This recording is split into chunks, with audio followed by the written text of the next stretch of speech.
So a guy and his wife are having breakfast, and it's a nice morning. They're sitting out on the patio, and so as they're having breakfast, the guy notices that the wife keeps looking at him, and she's kind of frowning, and he thinks, "Oh." So finally, he looks at her and he goes, "What's up, honey? What's going on?" So she goes, "Well," she goes, "I'm just thinking." She said, honey, if I died tomorrow, um, would you remarry?" And he looks at her. He goes, "Honey, that's an awful question. Why would you ask me that? I mean, that's terrible." He said, "No, I won't even answer that question. Forget it." So she said, "Well, I'd like to know." And he goes, "No, no, I don't want to talk about it. Let's leave it alone."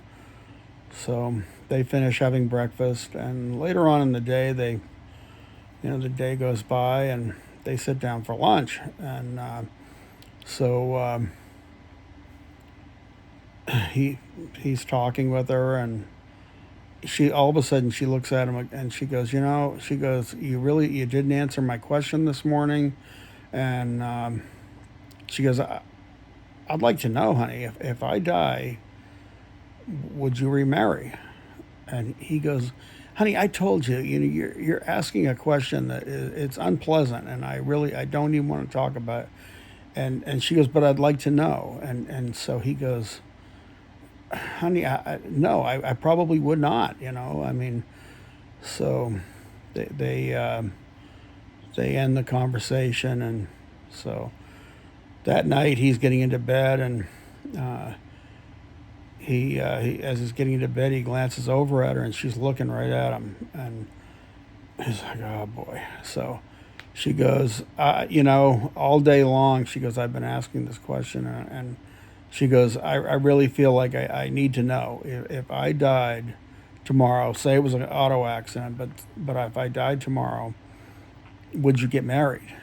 And he goes, I don't know, honey," but he goes, "Maybe after a certain amount of time, yes, maybe I would. So she goes, "Okay, all right." And she says, "Well," she goes, "What about this house? Would you keep the house, and would you let her live in our house?" And he said, "Well, yeah, honey, it's a very nice house. Of course I would." So she's nodding and she's really frowning at him. And she says, um, "What about the bedroom? What about our bed? Would you let her sleep in our bed?" And he goes, "Well, honey, it's a very nice bed. It's very comfortable. Yeah, he should be my wife." So she's really disturbed now, and she's thinking, and she says, what about my golf clubs? Would you let her use my golf clubs?" And he says, "Well, honey, you're right-handed, and she's left-handed. No, she couldn't use your clubs."